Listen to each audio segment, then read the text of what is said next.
Welcome to learn together. मेरा नाम है संजना और इस वीडियो में हम लोग करने वाले हैं गांधी युग के क्वेश्चंस को। तो गांधी युग से रिलेटेड जो भी प्रश्न होंगे, जो भी इम्पोर्टेंट प्रश्न हैं जो कि परीक्षा में बार बार पूछे जाते हैं, तो उसको हम लोग यहाँ पर कंप्लीट करने वाले हैं। आप लोग वीडियो को स्किप नहीं कीजिएगा, वीडियो में लास्ट तक बने रहिएगा ताकि इन सभी अच्छे क्वेश्चन से आप भी रूबरू हो सके। तो आप लोग देखिए क्वेश्चंस का लेवल कैसा होगा, ये चीज़ आप लोग कमेंट करके बताइएगा। वीडियो अगर अच्छा लगेगा तो इसे लाइक और शेयर भी कीजिएगा। तो आते हैं हम लोग अपने पहले प्रश्न पर। पहला प्रश्न हमारा जो है ये है, भारत में द्वैध शासन प्रारंभ किया। भारत में द्वैध शासन प्रारंभ किया यानी कि किसने द्वैध शासन प्रारंभ किया या फिर किस अधिनियम के तहत द्वैध शासन जो है ये प्रारंभ किया गया था। तो इस चीज़ को हम लोग यहाँ पर देखेंगे।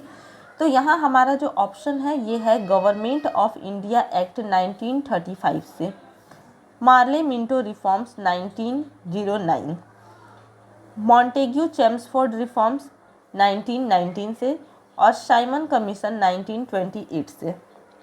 तो भारत में द्वैध शासन का जो प्रारंभ हुआ वो कब हुआ, यानी कि किस अधिनियम से हुआ। तो यहाँ पर हम लोग देखेंगे कि भारत में द्वैध शासन का जो प्रारंभ हुआ वो मॉन्टेग्यू चेम्सफोर्ड रिफॉर्म्स 1919 से हुआ। ठीक है, इसका प्रारंभ जो हुआ है ये मॉन्टेग्यू चेम्सफोर्ड रिफॉर्म्स 1919 से हुआ। तो ऑप्शन सी इसका सही जवाब हो जाएगा।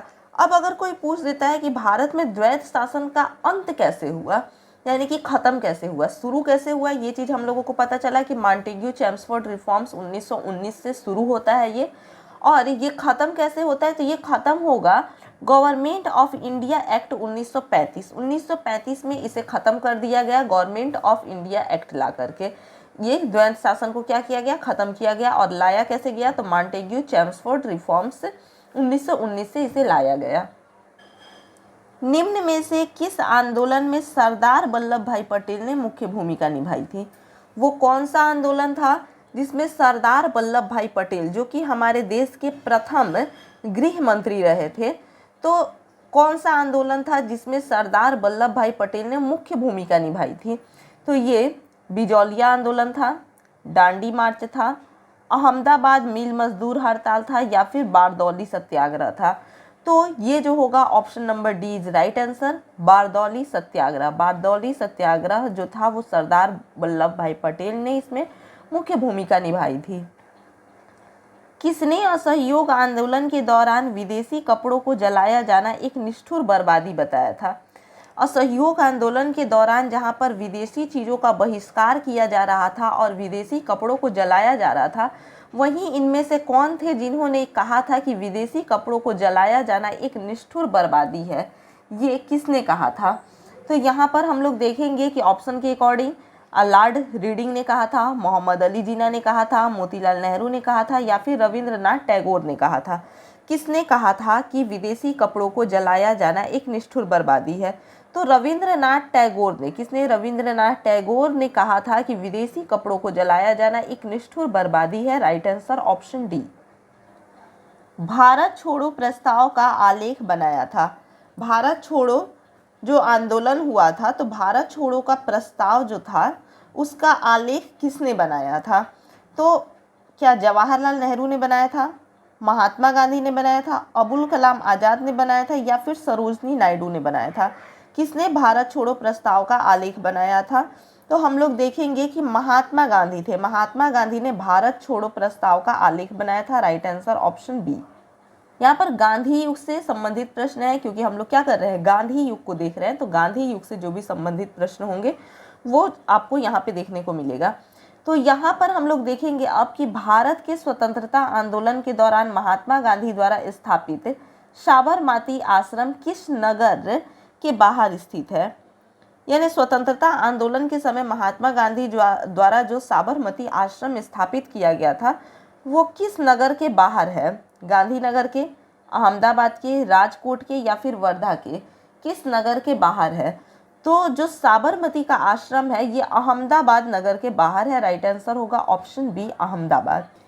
त्रिपुरी संकट की समाप्ति के बाद कांग्रेस का अध्यक्ष किसे चुना गया था। तो यहाँ पर हम लोग देखेंगे कि त्रिपुरी संकट जो है ये किसे कहा गया, तो त्रिपुरी संकट की अगर हम लोग बात करते हैं तो 1939 यानी 1939 में जो त्रिपुरी में अधिवेशन हुआ था, कहाँ पर, त्रिपुरी में जो अधिवेशन हुआ था, उसी अधिवेशन को क्या कहा गया, त्रिपुरी संकट कहा गया। अब इसके बारे में हम लोग देखेंगे कि इसकी समाप्ति के बाद कांग्रेस का अध्यक्ष जो है वो किसे चुना गया। तो इसकी समाप्ति के बाद कांग्रेस का अध्यक्ष जवाहरलाल नेहरू को चुना गया, पट्टाभी सीतारामैया को चुना गया, राजेंद्र प्रसाद को चुना गया, या फिर सरदार पटेल को चुना गया। किसे इसका अध्यक्ष चुना गया था? तो इसका अध्यक्ष की अगर हम लोग बात करते हैं तो अध्यक्ष जो है ये राजेंद्र प्रसाद को चुना गया था। किसे? राजेंद्र प्रसाद को चुना गया था। Right answer option C. किसने सुझाव दिया था कि स्वतंत्रता प्राप्ति के बाद भारतीय राष्ट्रीय कांग्रेस को समाप्त कर दिया जाए? ये किसका सुझाव था जिसने कहा था कि स्वतंत्रता प्राप्ति के बाद भारतीय राष्ट्रीय कांग्रेस को समाप्त कर दिया जाए? सी राजगोपालाचारी का, जेबी कृपलानी का, महात्मा गांधी का, या फिर जयप्रकाश नारायण का? तो महात्मा गांधी ने ये सुझाव दिया था कि भारत की आज़ादी के बाद यानी स्वतंत्रता प्राप्ति के बाद भारतीय राष्ट्रीय कांग्रेस जो पार्टी थी इसे समाप्त कर दिया जाए। तो राइट आंसर होगा ऑप्शन सी, महात्मा गांधी। भारतीय राष्ट्रीय कांग्रेस के त्रिपुरी सम्मेलन में वर्ष 1939 में सुभाष चंद्र बोस को कांग्रेस का अध्यक्ष चुना गया था। यह त्रिपुरी जो है कहाँ है? ये त्रिपुरी कहाँ पर है ये चीज़ बताना है। तो ये कलकत्ता में है, पुणे में है, जबलपुर में है, या फिर अहमदाबाद में है। ये त्रिपुरी जो है ये कहाँ है? तो त्रिपुरी जो है ये जबलपुर में है। कहाँ पर है? जबलपुर में है। Right answer option C. Jabalpur कहाँ पर है? तो ये मध्य प्रदेश में है। ठीक है, तो भारतीय राष्ट्रीय कांग्रेस के त्रिपुरी सम्मेलन में की बात यहाँ पर की जा रही है। तो त्रिपुरी जो है ये कहाँ पर है? जबलपुर, और जबलपुर जो है वो एमपी में पड़ता है। महात्मा गांधी दक्षिण अफ्रीका से भारत किस वर्ष लौटे? महात्मा गांधी दक्षिण अफ्रीका में थे और ये भारत किस वर्ष लौटे, यानी कि फाइनली बाहर यानी दक्षिण अफ्रीका से ये भारत कब आए? तो 1915 में, 1917 में, 1916 में, या फिर 1918 में? कब ये भारत आए? तो महात्मा गांधी दक्षिण अफ्रीका से भारत 1915 में आए। Right answer option A. Gandhi ji की मृत्यु पर किसने कहा था हमारे जीवन से प्रकाश चला गया? ये किसका कथन है? किसने कहा था? तो लॉर्ड माउंटबेटन ने कहा था, राजेंद्र प्रसाद ने कहा था, एस राधाकृष्णन ने कहा था, या फिर जवाहरलाल नेहरू ने कहा था? तो ये जो कथन है जवाहरलाल नेहरू जी का है। नेहरू जी ने ही कहा था, जवाहरलाल नेहरू ने ही कहा था कि गांधी की मृत्यु यानी कि हमारे जीवन से प्रकाश चला गया। महात्मा गांधी की मृत्यु के बाद जवाहरलाल नेहरू ने कहा था कि हमारे जीवन से प्रकाश चला गया। Right answer option D. Phoenix farm की स्थापना किसने की? फिनिक्स फार्म की स्थापना किसने की? तो यहाँ पर हम लोग देखेंगे कि क्या विनोबा भावे ने की, महात्मा गांधी ने की, अरविंद घोष ने की, या फिर इनमें से कोई नहीं। तो फिनिक्स फार्म की जो स्थापना है ये महात्मा गांधी ने की। किसने की? महात्मा गांधी ने की। यहाँ हम लोग एक चीज़ और देखेंगे कि फिनिक्स फार्म की स्थापना जो है वो महात्मा गांधी ने की, लेकिन कब की? तो 1904 में महात्मा गांधी ने की। और कहाँ पर की थी? तो दक्षिण अफ्रीका में की थी। कहाँ पर की थी? दक्षिण अफ्रीका में की थी। फिनिक्स फार्म जो था ये क्या था? एक आश्रम था। तो इस चीज़ को ध्यान में रखिएगा। इंकलाब का नारा किसने दिया था? इंकलाब का नारा सुभाष चंद्र बोस ने, चंद्रशेखर आज़ाद ने, भगत सिंह ने, या फिर मोहम्मद इकबाल ने? किसने इंकलाब का नारा दिया था? तो इंकलाब का जो नारा है ये मोहम्मद इकबाल ने दिया था। Right answer option D. कवि इकबाल जिन्होंने सारे जहां से अच्छा लिखा भारत के किस राज्य से संबंधित है? कवि इकबाल जो है ये भारत के किस राज्य से संबंधित हैं जी? और कवि इकबाल के द्वारा ही लिखा गया था सारे जहां से अच्छा हिंदुस्तान हमारा। तो यहाँ पर हम लोग देखेंगे कि ये भारत के किस राज्य से संबंधित है? दिल्ली से, उत्तर प्रदेश से, पंजाब से, या फिर कश्मीर से? किस राज्य से संबंधित है? तो ये भारत के पंजाब राज्य से संबंधित है। Right answer option C. Muslim League ने मुक्ति दिवस मनाया था। मुस्लिम लीग ने मुक्ति दिवस जो है कब मनाया था? 1939 में, 1942 में, 1946 में, या फिर 1947 में? कब मनाया था? तो मुस्लिम लीग ने मुक्ति दिवस 1939 में मनाया था। कब? 1939 में। राइट आंसर ऑप्शन ए। 1937 के चुनाव में कांग्रेस द्वारा बहुमत प्राप्त प्रांतों की संख्या थी। तो कांग्रेस द्वारा बहुमत प्राप्त प्रांतों की संख्या कितनी थी 1937 में? तो 3, 4, 5 या फिर 6? कितनी थी? तो यहाँ पर हम लोग देखेंगे कि बहुमत प्राप्त प्रांतों की जो संख्या थी 1937 में कांग्रेस के द्वारा वो 6 थी। Right answer option D. भारतीय मुसलमानों ने पृथक राज्य के लिए पाकिस्तान शब्द का प्रयोग सबसे पहले किसने किया? तो भारतीय मुसलमानों के पृथक राज्य के लिए पाकिस्तान शब्द का प्रयोग सबसे पहले किसने किया? तो पाकिस्तान शब्द का प्रयोग सबसे पहले किसने? मोहम्मद इकबाल ने, आगा खान ने, एम.एन. जिन्ना ने या फिर चौधरी रहमत अली ने किसने किया था? तो यहाँ पर हम लोग देखेंगे कि पाकिस्तान शब्द का सबसे पहले प्रयोग जो है वो चौधरी रहमत अली ने किया था। Right answer option D. भारतीय राष्ट्रीय कांग्रेस का वर्ष 1929 में लाहौर अधिवेशन, जिसमें अंग्रेजों से पूर्ण स्वतंत्रता पाने का संकल्प अंगीकृत किया गया था, किसकी अध्यक्षता में हुआ था? तो ये किसकी अध्यक्षता में हुआ था? बाल गंगाधर तिलक के, गोपाल कृष्ण गोखले के, जवाहरलाल नेहरू के या फिर मोतीलाल नेहरू की अध्यक्षता में हुआ था?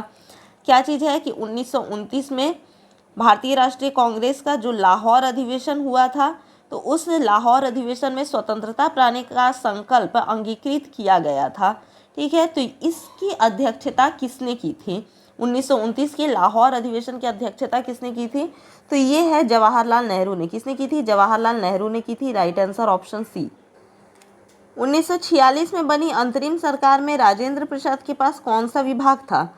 तो 1946 में बनी अंतरिम सरकार, जैसे कि अंतरिम सरकार जो बनी थी, तो उसमें राजेंद्र प्रसाद के पास में क्या विदेशी मामले व राष्ट्रमंडल संबंध थे, रक्षा था, खाद्य एवं कृषि या फिर कोई भी नहीं?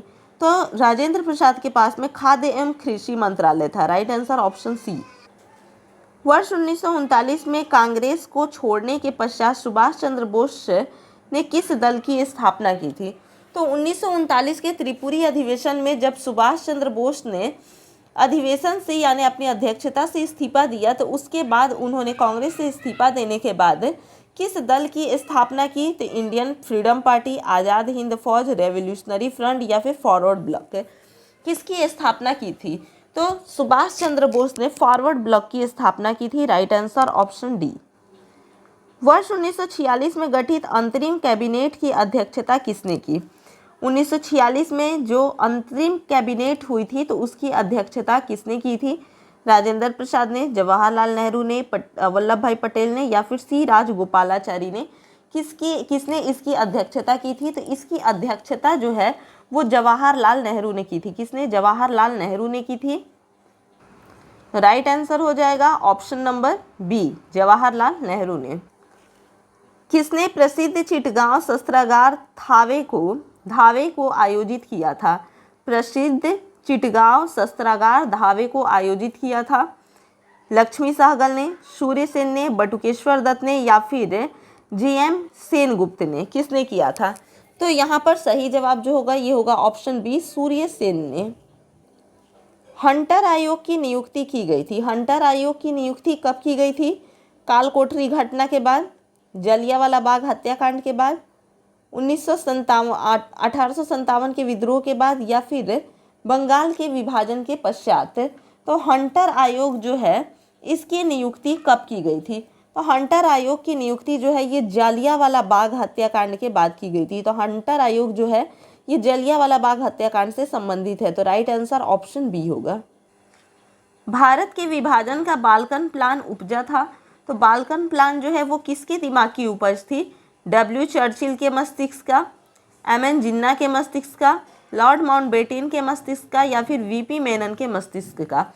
तो भारत में जो विभाजन का बाल्कन प्लान उपज था वो किसके दिमाग का उपज था? तो ये था लॉर्ड माउंटबेटन के मस्तिष्क का। राइट आंसर ऑप्शन बी, सी। किसी भारतीय राष्ट्रवादी नेता ने जर्मनी और ब्रिटेन के बीच युद्ध को ऐसे ईश्वर प्रदत्त अवसर के रूप में देखा जिसमें भारतीयों को उस स्थिति को अपने हित में लाभ उठाने का मौका मिला। क्या है सवाल? किस भारतीय राष्ट्रवादी नेता ने जर्मनी और ब्रिटेन के बीच युद्ध को ऐसे ईश्वर प्रदत्त अवसर के रूप में देखा जिसमें भारतीयों को उस स्थिति का अपने हित में लाभ उठाने का मौका मिला? तो यहाँ पर हमारा ऑप्शन है सी राजगोपालाचारी, एम.एन. जिन्ना, सुभाष चंद्र बोस या फिर जवाहरलाल नेहरू। तो इसका जो सही जवाब होगा वो क्या होगा? Subhash Chandra Bose. Right answer option C. किसने कहा था मेरी पीठ पर किया गया प्रहार ब्रिटिश साम्राज्य के ताबूत में एक कील सिद्ध होगा? ये बात किसका कहा हुआ है? तो लाला लाजपत राय का, बाल गंगाधर तिलक का, चंद्रशेखर आजाद का या फिर भगत सिंह का? तो ये कहा हुआ जो है ये है लाला लाजपत राय, ऑप्शन ए। तो राइट आंसर क्या हो जाएगा? लाला लाजपत राय। लाला लाजपत राय ने ही कहा था मेरी पीठ पर किया जाने वाला प्रहार ब्रिटिश साम्राज्य के ताबूत में एक कील सिद्ध होगा। निम्नलिखित में से किसके कारण सार्वजनिक रोष की लहर उभरी जिसके फलस्वरूप जालियांवाला बाग में ब्रिटिश द्वारा जंग संहार की घटना घटी? तो यहाँ पर हम लोग देखेंगे कि the arms act, the public safety act, the Rowlatt act, the vernacular press act. तो इसका जो सही जवाब हो जाएगा वो क्या होगा? Option C, the Rowlatt act. Rowlatt act के द्वारा ही क्या हुआ था कि सार्वजनिक रोष की लहर उभरी और जिसके फलस्वरूप जलियांवाला बाग में ब्रिटिश द्वारा जंग संहार की घटना घटी। पुस्तक the story of the integration of the Indian states किसने लिखी? तो ये किसके द्वारा लिखी गई है? वी.एन. राव, सी राजगोपालाचारी, कृष्ण मेनन या फिर वी.पी. मेनन? किसके द्वारा लिखा गया है ये पुस्तक the story of the integration of the Indian states? Right answer option D, VP. Menon. 1932 के पूना समझौते के साथ किसका सीधा संबंध था? पूना समझौते के साथ सीधा संबंध किसका था? भारतीय महिलाएं, भारतीय मजदूर वर्ग, भारतीय कृषक वर्ग या फिर भारतीय दलित वर्ग?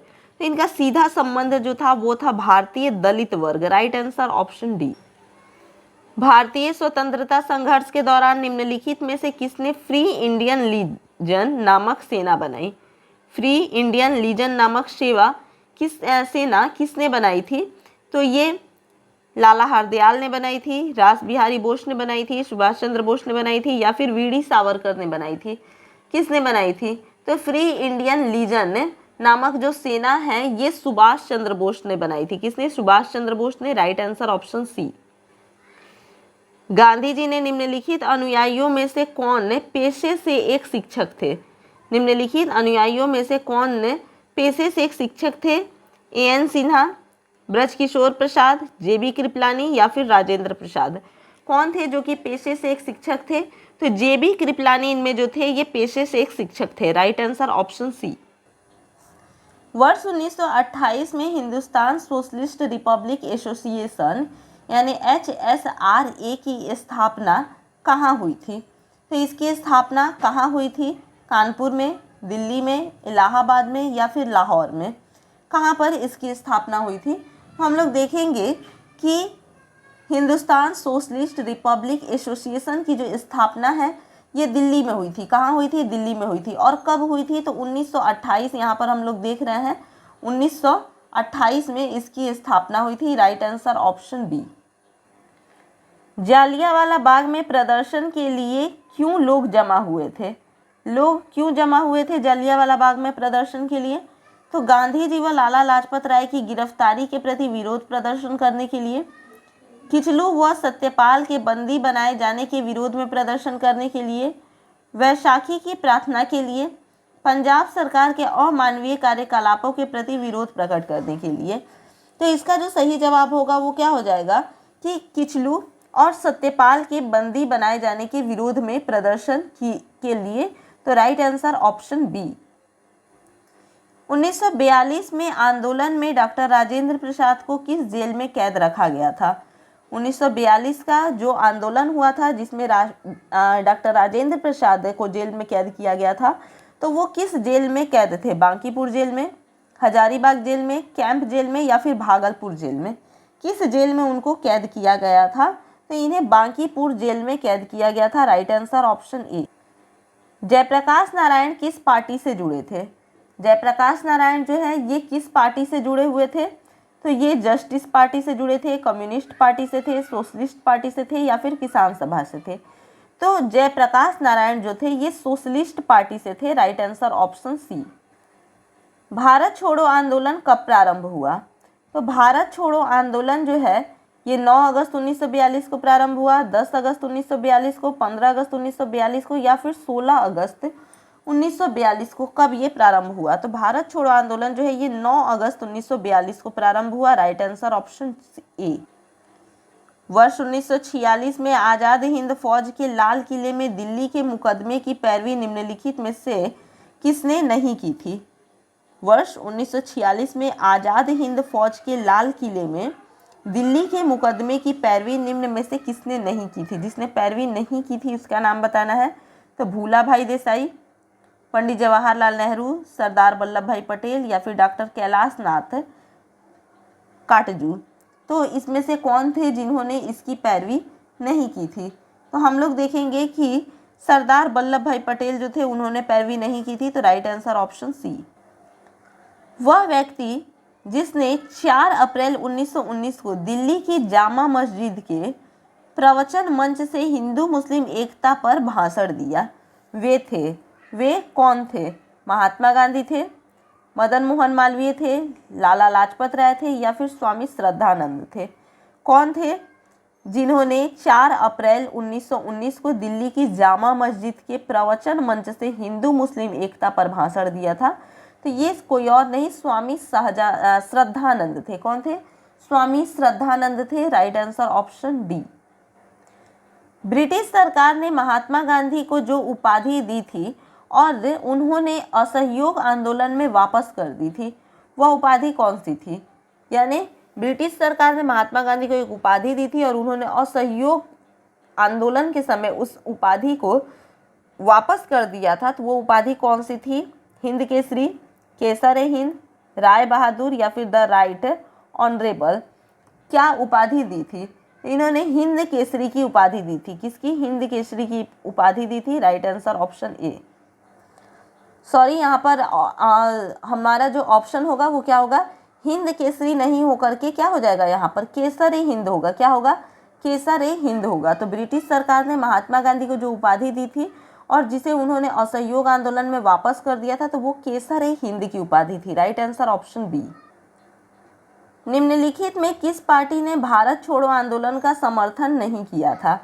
तो भारत छोड़ो आंदोलन का समर्थन किस पार्टी ने नहीं किया था? हिंदू महासभा ने, communist party of India, unionist party of Punjab, इनमें से सभी। तो किसने भारत छोड़ो आंदोलन का समर्थन नहीं किया था? तो भारत छोड़ो आंदोलन का समर्थन इन सभी पार्टियों ने नहीं किया था। Right answer option D.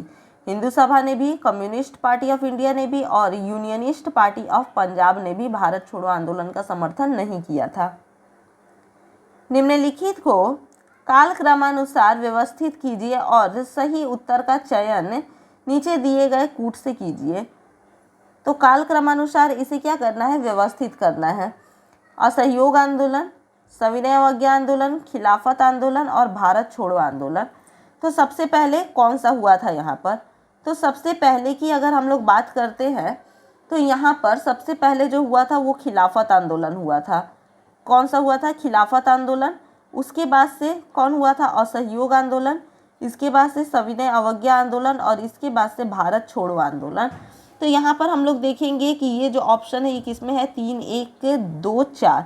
तो 3, 1, 2, 4 दिख गया हम लोग को ऑप्शन नंबर सी में। Right answer option C. कथन दिया हुआ है यहाँ पर। कथन है कि 1928 में लाहौर में लाला लाजपत राय के नेतृत्व में साइमन कमीशन का विरोध आयोजित किया गया था।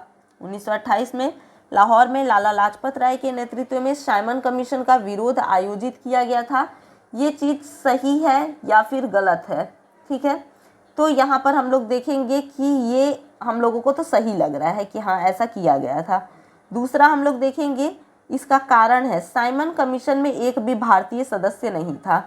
तो साइमन कमीशन में एक भी भारतीय सदस्य नहीं था, ये भी चीज़ सही है, लेकिन इसे कारण बता रहा है। तो क्या ये इसका कारण है? विरोध का कारण क्या यही था कि साइमन कमीशन में एक भी भारतीय नहीं है?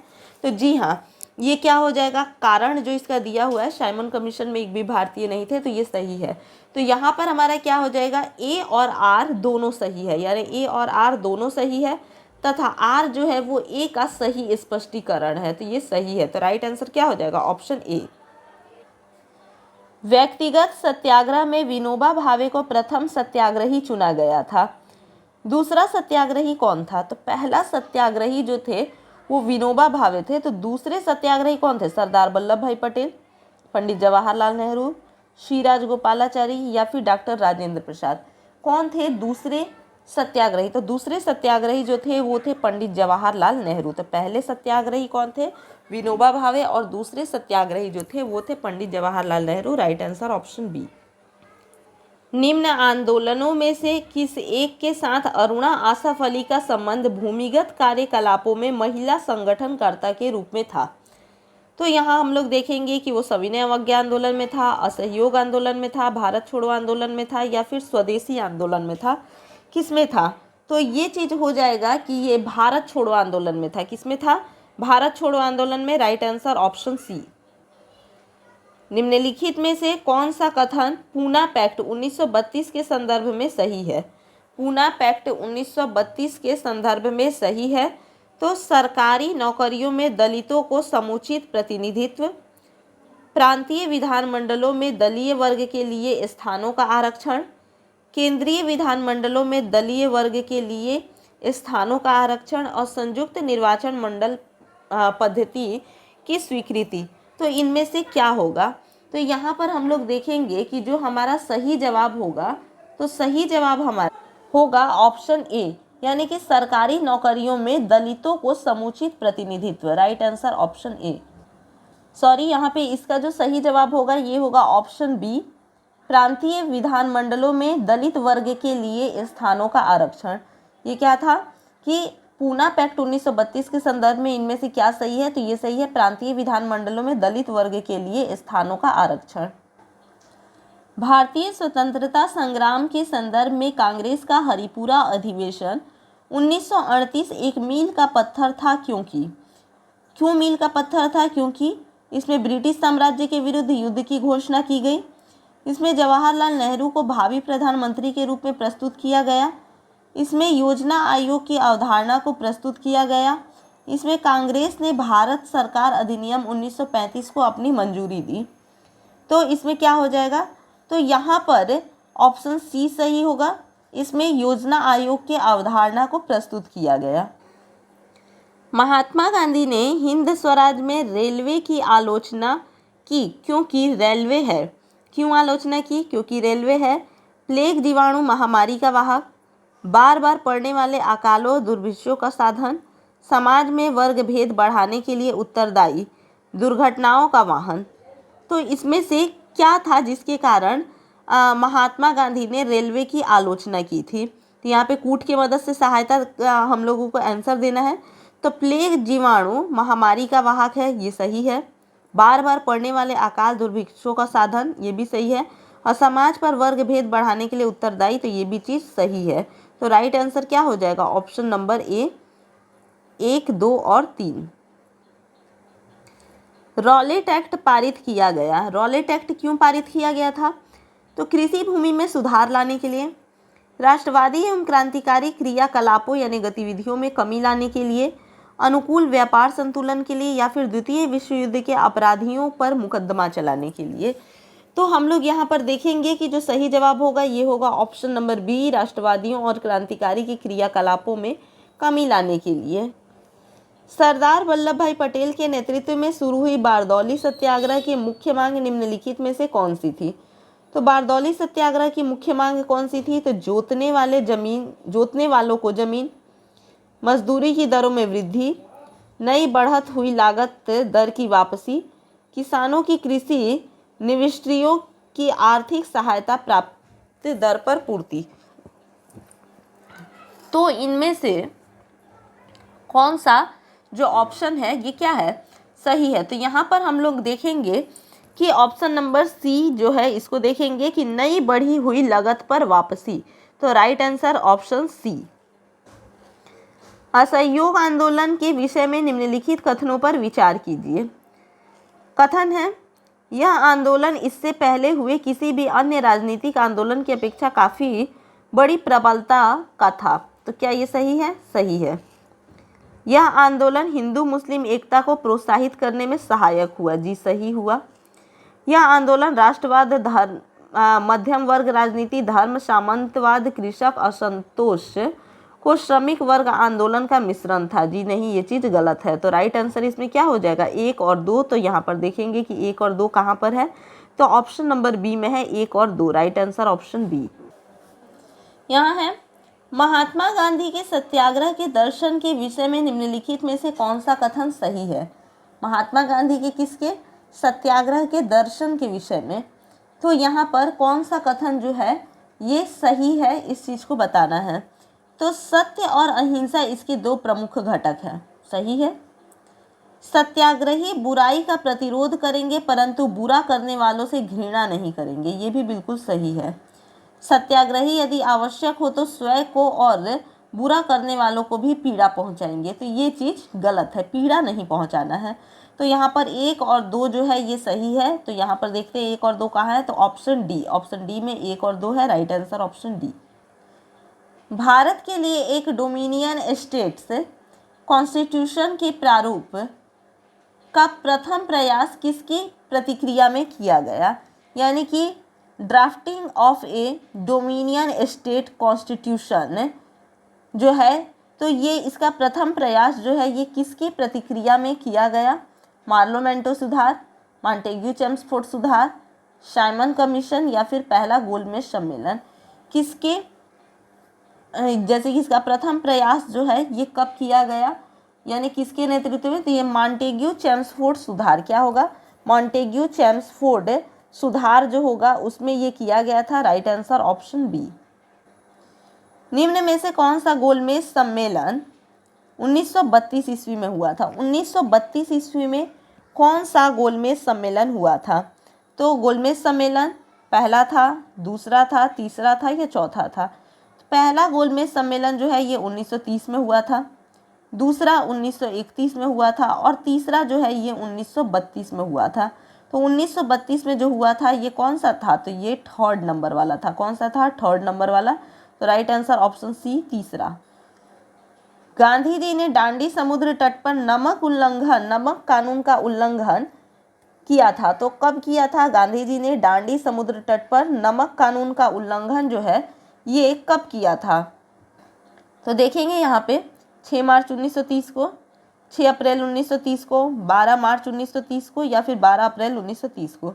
तो नमक कानून का उल्लंघन महात्मा गांधी ने 6 अप्रैल 1930 को किया था। कब, 6 अप्रैल 1930 को। Right answer option C. Dandi march के लिए महात्मा गांधी चले थे कब, तो 12 मार्च 1930 को। कब चले थे, 12 मार्च 1930 को चले थे। और नमक कानून का उल्लंघन करते के साथ महात्मा गांधी ने कौन सा आंदोलन प्रारंभ किया था, तो सविनय अवज्ञा आंदोलन जो है ये महात्मा गांधी ने प्रारंभ किया था। इंडिया डिवाइडेंट पुस्तक के लेखक थे। इंडिया डिवाइडेंट पुस्तक के लेखक मौलाना अबुल कलाम आज़ाद, डॉक्टर राजेंद्र प्रसाद, नरेंद्र देव या फिर अशरफ अली। कौन थे इंडिया डिवाइडेंट के लेखक, तो इंडिया डिवाइडेंट के लेखक जो थे ये थे Rajendra Prasad. Right answer option B. निम्नलिखित में से किसने सभी तीनों गोलमेज सम्मेलन में भाग लिया था। तीनों गोलमेज सम्मेलन में भाग लेने वाले कौन थे, जवाहरलाल नेहरू, BR अम्बेडकर, वल्लभ भाई पटेल या फिर राजेंद्र प्रसाद। तो तीनों गोलमेज सम्मेलन में भाग लेने वाले जो थे वो BR अम्बेडकर थे। Right answer option B. मैं एक समाजवादी और गणतंत्रवादी हूँ एवं मुझे राजाओं और राजकुमारों में विश्वास नहीं है, यह वक्तव्य संबंधित है। ये किसने कहा था, मैं एक समाजवादी और गणतंत्रवादी हूँ एवं मुझे राजाओं और राजकुमारों में विश्वास नहीं है। तो ये जो है किसने कहा था, तो नरेंद्र देव से, अच्युत पटवर्धन से, जयप्रकाश नारायण या फिर जवाहरलाल नेहरू। तो इसका सही जवाब जो होगा वो क्या हो जाएगा, जवाहरलाल नेहरू। क्या होगा, Jawaharlal Nehru. Right answer option D. Gandhi ji दक्षिण अफ्रीका में कितने वर्ष रहे। महात्मा गांधी की बात हो रही है कि दक्षिण अफ्रीका में कितने वर्ष रहे, 26 वर्ष, 21 वर्ष, 16 वर्ष या फिर 25 वर्ष। कितने वर्षों तक रहे, तो ये दक्षिण अफ्रीका में 21 वर्षों तक रहे। Right answer option B. भारतीय राष्ट्रीय कांग्रेस के 1924 के अधिवेशन में महात्मा गांधी द्वारा मात्र एक बार अध्यक्षता की गई। यह अधिवेशन कहाँ हुआ था, तो यहाँ हम लोग देखेंगे कि महात्मा गांधी ने कांग्रेस की कितनी बार अध्यक्षता की है। तो इन्होंने कांग्रेस की मात्र एक बार अध्यक्षता की है। और कब अध्यक्षता की? तो 1924 में की। अब हमारा सवाल पूछ रहा है कि ये 1924 में भारतीय राष्ट्रीय कांग्रेस की अध्यक्षता कहाँ हुई थी। तो ये कहाँ? गया में, अमृतसर में, बेलगांव में या फिर कानपुर में, कहाँ हुई थी? तो ये अध्यक्षता हुई थी बेलगांव में। Right answer option C. Bharat छोड़ो आंदोलन के उपरांत सी राजगोपालाचारी ने द वे आउट नामक पैम्पलेट जारी किया। निम्नलिखित में से कौन सा एक प्रस्ताव इस पैम्पलेट में था? इस पैम्पलेट में कौन सा एक प्रस्ताव था? तो इस ऑप्शन में देख के बताना है। ब्रिटिश भारत तथा भारतीय राज्यों के प्रतिनिधियों को मिलाकर एक युद्ध सलाहकार परिषद की स्थापना। दूसरा है केंद्रीय कार्यकारी परिषद का इस प्रकार पुनर्गठन की गवर्नर जनरल तथा कमांडर इन चीफ के अतिरिक्त अन्य सभी सदस्य भारतीय नेता हों। केंद्रीय तथा प्रांतीय विधानमंडलों के 1945 के अंत में नए चुनाव कराए जाएं तथा संविधान का निर्माण कराने वाले निकायों को यथासंभव शीघ्र आयोजित किया जाए। या फिर संवैधानिक गतिरोध का हल क्या था? तो इसका जो सही जवाब होगा ये होगा ऑप्शन नंबर डी, संवैधानिक गतिरोध का हल। निम्नलिखित में से कौन क्रिप्स मिशन के साथ कांग्रेस के आधिकारिक वार्ताकार थे? निम्नलिखित में से कौन क्रिप्स मिशन के साथ कांग्रेस के आधिकारिक वार्ताकार थे? तो कौन थे? महात्मा गांधी एवं सरदार पटेल, आचार्य जेबी कृपलानी एवं सी राजगोपालाचारी, पंडित जवाहरलाल नेहरू एवं मौलाना अबुल कलाम आज़ाद, या फिर डॉक्टर राजेंद्र प्रसाद एवं रफ़ी अहमद किदवई कौन थे? तो राइट आंसर यहाँ पर हो जाएगा ऑप्शन नंबर सी, पंडित जवाहरलाल नेहरू एवं मौलाना अबुल कलाम आज़ाद। भारतीय स्वतंत्रता आंदोलन के संदर्भ में उषा मेहता की व्याख्या। भारतीय स्वतंत्रता आंदोलन के संदर्भ में उषा मेहता की व्याख्या करना है। भारत छोड़ो आंदोलन की बेला में गुप्त कांग्रेस रेडियो चलाने हेतु, द्वितीय गोलमेज सम्मेलन में सहभागिता हेतु, आज़ाद हिंद फौज की एक टुकड़ी का नेतृत्व करने हेतु, पंडित जवाहरलाल नेहरू की अंतरिम सरकार के बैठक में सहायक भूमिका निभाने हेतु। तो इसका जो सही जवाब होगा वो क्या होगा? भारत छोड़ो आंदोलन की बेला में गुप्त कांग्रेसी रेडियो चलाने हेतु। Right answer option A. वे राष्ट्रीय नेता कौन थे जो 1925 में सेंट्रल लेजिस्लेटिव असेंबली के अध्यक्ष निर्वाचित हुए थे? सेंट्रल लेजिस्लेटिव असेंबली के अध्यक्ष निर्वाचित हुए थे 1925 में। मोतीलाल नेहरू, CR दास, वल्लभ भाई पटेल या फिर विट्ठल भाई पटेल, कौन थे इनमें से? तो ये थे ऑप्शन नंबर डी है, विट्ठल भाई पटेल। अब है निम्नलिखित में किस आंदोलन ने महिलाओं को घर की चार दीवारियों से बाहर निकाला? नीचे दिए गए कूट का सही उत्तर दे। कौन सा आंदोलन था जिसने महिलाओं को चार दीवारियों से क्या किया था? बाहर निकाला था। तो यहाँ पर देखेंगे कि ये स्वदेशी आंदोलन था, होम रूल आंदोलन था, असहयोग आंदोलन था या फिर सविनय अवज्ञा आंदोलन था। कौन सा आंदोलन था ये? तो यहाँ पर हम लोग देखेंगे कि ये जो आंदोलन था ये असहयोग आंदोलन था और सविनय अवज्ञा आंदोलन था जिसने महिलाओं को चार दीवारियों से बाहर निकाला था। तो राइट आंसर ऑप्शन सी, 3 एवं 4। 1939 में कांग्रेस मंत्रिमंडल में 7 प्रांतों में त्यागपत्र दे दिया था। क्योंकि 7 प्रांतों में त्यागपत्र दिया था क्योंकि कांग्रेस अन्य 4 प्रांतों में मंत्रिमंडल नहीं बना पाई थी। कांग्रेस में वाम पक्ष के उदय से मंत्रिमंडल का कार्य कर सकना असंभव हो गया था। उनके प्रांतों में अत्यधिक सांप्रदायिक अशांति थी। उपर्युक्त कथनों ए, बी और सी में से कोई भी सही नहीं है। ठीक है, तो इसका जो सही जवाब होगा, तो सही जवाब इसका क्या हो जाएगा? इसका सही जवाब जो होगा कि उपर्युक्त कथनों में से कोई भी सही नहीं है। Right answer option D. निम्नलिखित में से किन दलों की स्थापना डॉक्टर भीमराव अंबेडकर ने की थी? तो डॉक्टर भीमराव अंबेडकर ने किन दलों की स्थापना की थी? पीड्स and works party of India, all India schedule caste federation, independent labour party. तो भीमराव अंबेडकर जो थे तो उन्होंने इसमें से किस दल की स्थापना की थी? तो भीमराव अंबेडकर ने स्थापना किसकी की थी? तो all India schedule caste federation की और इंडिपेंडेंस लेबर पार्टी की। तो 2 और 3। तो यहाँ पर देखेंगे 2 और 3 कहाँ है? तो option number B is right answer, 2 और 3। 1932 में महात्मा गांधी के मरणोपरांत उपवास प्रधानता इसलिए किया कि किस लिए किया इन्होंने 1932 में? कि गोलमेज सम्मेलन भारतीय राजनीतिक आकांक्षाओं को संतुष्ट करने में असफल रहा, कांग्रेस और मुस्लिम लीग की मत भिन्नता थी, रैमजे मैकडोनाल्ड ने सांप्रदायिक अधिनिर्णय यानी कम्युनल अवार्ड की घोषणा की। इस संदर्भ में उपयुक्त ए, बी, सी कथनों में से कोई भी नहीं होगा। तो right answer option C, Ramsay MacDonald ने सांप्रदायिक अधिनिर्णय यानी कम्युनल अवार्ड की घोषणा की। रॉलेट एक्ट का लक्ष्य था। रॉलेट एक्ट का लक्ष्य क्या था? तो युद्ध प्रयासों को अनिवार्य आर्थिक समर्थन, बिना मुकदमा चलाए बंदी बनाना और मुकदमों की सुनवाई संक्षिप्त प्रक्रिया द्वारा, खिलाफत आंदोलन का दमन, प्रेस स्वतंत्रता पर प्रतिबंध लगाना। तो रॉलेट एक्ट क्या था? तो ये था ऑप्शन बी सही होगा यहाँ पर, बिना मुकदमा चलाए बंदी बनाना और मुकदमे की सुनवाई संक्षिप्त प्रक्रिया द्वारा। भारतीय राष्ट्रीय कांग्रेस का लाहौर अधिवेशन 1929 इतिहास में इसलिए बहुत प्रसिद्ध है क्योंकि इतिहास में किस लिए ये प्रसिद्ध है? क्योंकि कांग्रेस ने पूर्ण स्वराज की मांग का एक संकल्प पारित किया था। ठीक है, तो यहाँ पर हम लोग देखते चलेंगे कि इसमें से कौन सा सही है और कौन सा सही नहीं है। तो ये चीज़ सही है कि हाँ, कांग्रेस ने पूर्ण स्वराज की मांग का एक संकल्प पारित किया था।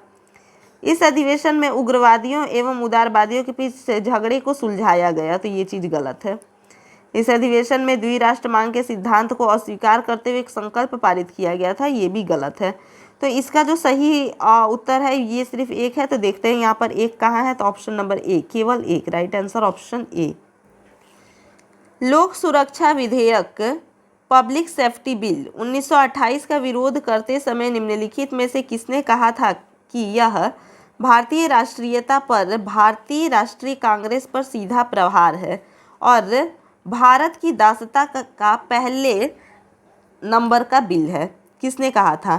तो यहाँ पर क्या चीज़ है? सवाल को एक बार और देखेंगे कि लोक सुरक्षा विधेयक यानी कि पब्लिक सेफ्टी बिल 1928 में आया था। तो 1928 का विरोध करते समय निम्नलिखित में से किसने कहा था, किसने ये कथन कहा था कि यह भारतीय राष्ट्रीयता पर भारतीय राष्ट्रीय कांग्रेस पर सीधा प्रहार है और भारत की दासता का पहले नंबर का बिल है?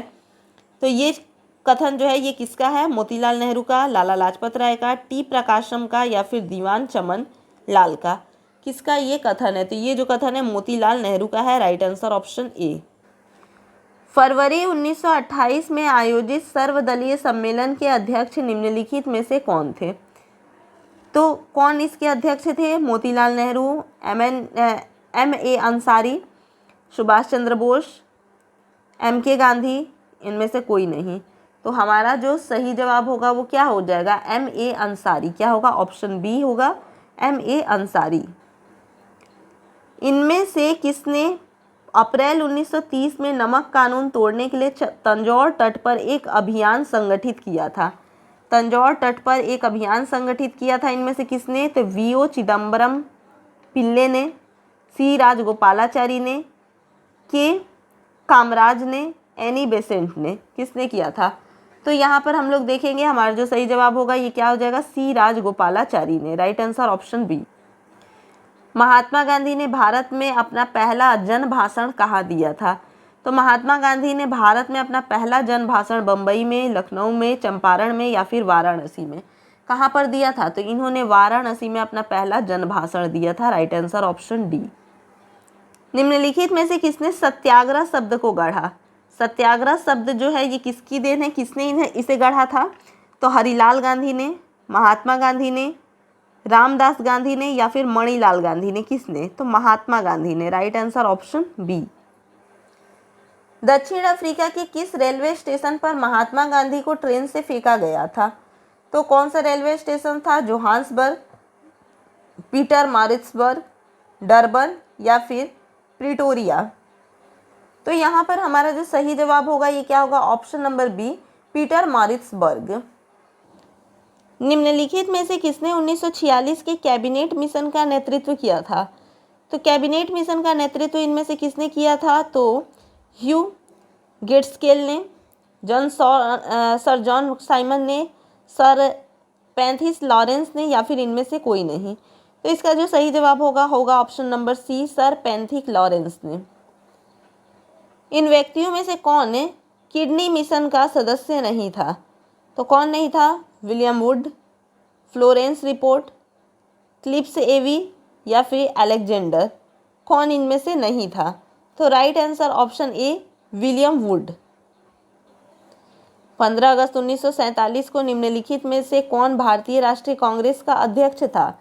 तो 15 अगस्त 1947 को भारतीय राष्ट्रीय कांग्रेस का जो अध्यक्ष था तो वो कौन थे इनमें से? तो राजेंद्र प्रसाद थे, जवाहरलाल नेहरू थे, जेबी कृपलानी थे, या फिर सरदार पटेल थे। तो ये थे JB Kripalani. Right answer option C. निम्नलिखित में से कौन दांडी मार्च में महात्मा गांधी के साथ था? इनमें से कौन है जो कि दांडी मार्च के समय महात्मा गांधी के साथ थे? तो एच.एन. ब्रेसफोर्ड, वेब मिलर, जी स्लोकोम, जेम्स पीटर्स। तो इनमें से कौन थे जो कि दांडी मार्च के समय महात्मा गांधी के साथ थे? तो ये थे option number B, Webb Miller. Muslim League के निम्नलिखित में से किस अधिवेशन में एम.ए. जिन्ना ने अपना 14 सूत्रीय प्रस्ताव रखा था? 14 सूत्रीय प्रस्ताव जो है वो किस यानी कि कब रखा था मुस्लिम लीग ने? तो यहाँ पर हम लोग देखेंगे 1927 में, 1928 में, 1929 में, या फिर 1930 में। कब रखा था? तो ये 1929 के लाहौर अधिवेशन में रखा गया था। राइट आंसर ऑप्शन सी।